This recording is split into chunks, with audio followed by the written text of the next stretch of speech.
नमस्कार, आदाब।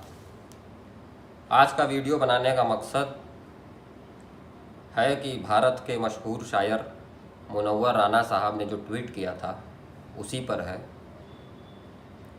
मैं बात शुरू करता हूँ कि जनाब मुनव्वर राना साहब जी, इस देश में 135 करोड़ हिंदुस्तानी रहते हैं।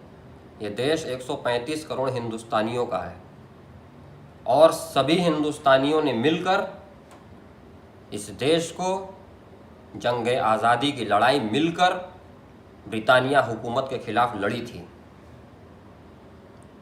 और आज़ादी के बाद भी, आज़ादी मिलने के बाद भी जब देश में भारतीय संविधान का सृजन हुआ तो वो कोई और नहीं बल्कि सच्चे हिंदुस्तानी ने उसका सृजन किया। बनारस के मशहूर शायर मरहूम नज़ीर बनारसी साहब कहते थे कि मेरी एक खाक गंगा है, दूजी जमुना।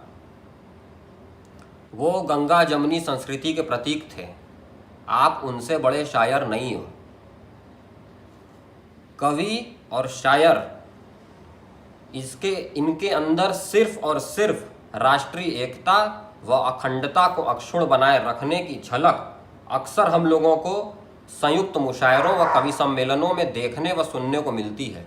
और आप जैसा शख्स सच्चा देशभक्त और शायर नहीं हो सकता, क्योंकि आपने 135 करोड़ भारतीय का वर्गीकरण किया है यह कहकर कि 100 करोड़ हिंदुस्तानी जो हैं वो जानवर हैं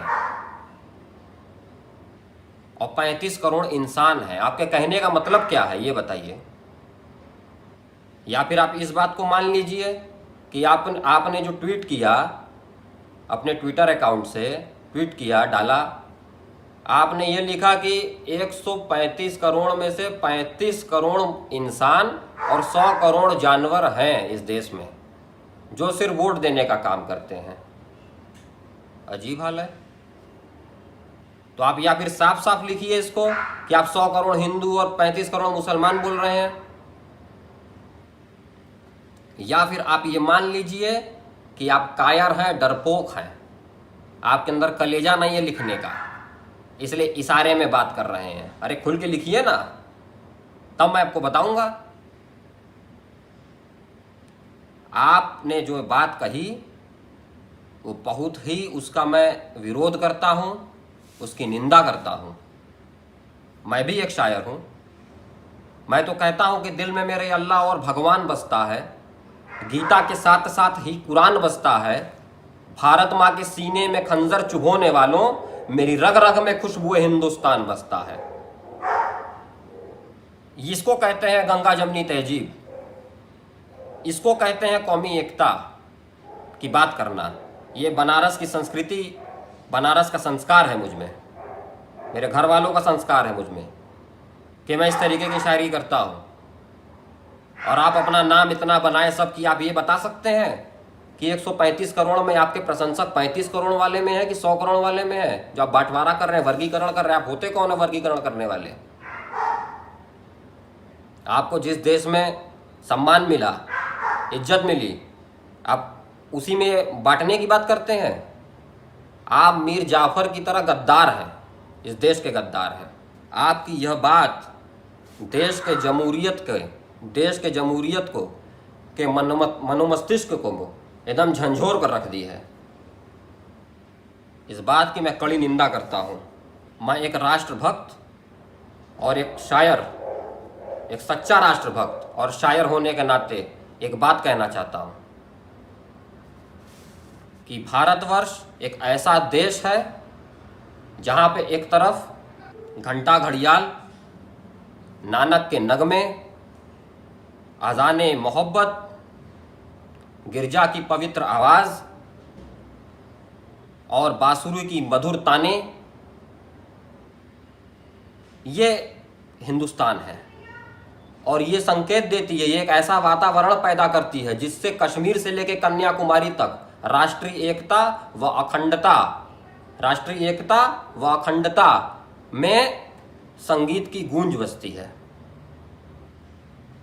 ये भारत है, और आप उस भारत को बांटने की बात कर रहे हैं, लड़वाने की बात कर रहे हैं। ये तरीका होता है? आप शायर हैं? आप शायर नहीं हैं, आप कायर हैं। आप चोरी चोरी लिखते हैं। और चोरी से याद आया, आपकी एक तो नज्म थी, एक को लाइन थी कि मैं घर में सबसे छोटा था, मेरे हिस्से माँ आई। ये भी बड़ा इस टाइम वायरल चल रही है कि किसी और की थी, किसी ने पढ़ा था इसको।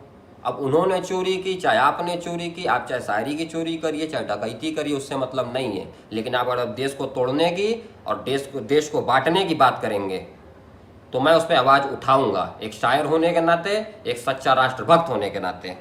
और आपने इस बात को भी सुना होगा, देखा होगा कि वरिष्ठ शायर राहत इंदौरी साहब, जनाब वसीम बरेलवी साहब, मोहतरमा अंजुम रहबर साहिबा और मरहूम पाकिस्तान के मशहूर शायर रहे, मशहूर गायक रहे नुसरत फ़तेह अली खान साहब, मरहूम सीमांत गांधी, ये लोग ये भारत का दौरा कई बार किए। सीमांत गांधी और नुसरत फ़तेह अली खान साहब, इन लोगों के लेखनी में हिंदू मुस्लिम भाईचारे की बात, कौमी एकता की बात नज़र आती है। साथ ही साथ मरहूम कैफ़ी आज़मी साहब, लेखक जावेद अख्तर साहब, तस्लीमा नसरीन और सलमान रश्दी, इन लोगों ने भी अपने लेखनी के जरिए से कट्टरवादी कटमुल्लाओं के खिलाफ जंग छेड़कर उनके खिलाफ जंग छेड़ी इन लोगों ने। और हिंदू मुस्लिम भाईचारा, गंगा जमनी तहजीब को बनाने की हमेशा से इन लोगों ने बात की। आपको इन लोगों से कुछ सीखना चाहिए। और आप कहते हैं कि 100 करोड़ जानवर और 35 करोड़ इंसान। आप जिन 35 करोड़ की बात कर रहे हैं, उन्हीं 35 करोड़ के कारण राष्ट्रपिता महात्मा गांधी का कत्ल हुआ था, क्योंकि वो न्यायप्रिय थे। वो धर्म जाति को नहीं मानते थे, वो सबको एक नज़र से देखते थे, सबको बराबर रखते थे, इसीलिए उनका कत्ल कर दिया गया। क्योंकि कुछ लोगों का मानना था कि वो मुसलमानों को क्यों इस तरीके से कर रहे हैं, और आप उसी देश में रह करके उनके पद चिन्हों पे नहीं चल रहे हैं और आप बात कर रहे हैं उल्टी सीधी। आपके अंदर इंसानियत, मानवता, न्यायप्रियता, अंतरात्मा मर चुकी है। आपके अंदर, आपके दिमाग में शैतान बसा हुआ है। मैं भारत के सभी सम्मानित शायरों व कवियों से तहे दिल से गुजारिश करता हूँ कि आप लोग इस मुनव्वर राणा को, जो एक इंसान के रूप में नरभक्षी जानवर है, इसको किसी भी मंच पर ना बुलाकर इसका पुरजोर तरीके से बहिष्कार करिए, सामाजिक बहिष्कार करिए, तब इसको अकल आएगी। इसको पाकिस्तान चले जाना चाहिए। ये बात करता है हिंदुस्तान को तोड़ने की हमेशा। इसका कई सारा इंटरव्यू मैंने देखा, उल्टी सीधी बात करता रहता है। इसको मैं भी बहुत सुनता था, लेकिन इसकी इस हरकत से इस देश में जितने भी लोग हैं, सबकी नज़र से ये उतर चुका है ये आदमी। और मैं देश के गृह मंत्री से भी निवेदन करता हूं कि इसके ऊपर कार्रवाई करके इसको जेल की काल कोठरी में बंद करिए, ताकि दोबारा इसी हरकत ना करे और इसको इस हरकत की सज़ा मिले।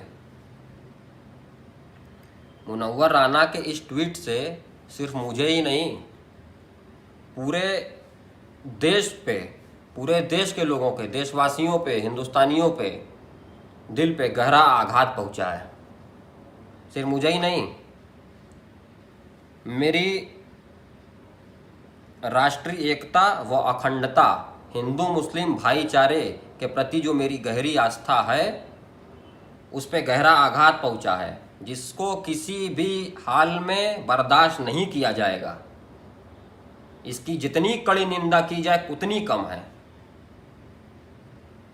इस वीडियो को आप लोग शेयर करिए चाहे मत करिए, लेकिन एक गुजारिश आपसे ये करना चाहूँगा, जिसके पास भी उनका कॉन्टैक्ट नंबर या उनसे जान पहचान है जो हमारा इस वीडियो को उन तक पहुँचा दे, उसकी बड़ी मेहरबानी मेरे ऊपर रहेगी। और अपनी बात को विराम देता हूँ मैं। भारत माता की जय, वंदे मातरम, सत्यमेव जयते, हर हर महादेव। बहुत बहुत धन्यवाद।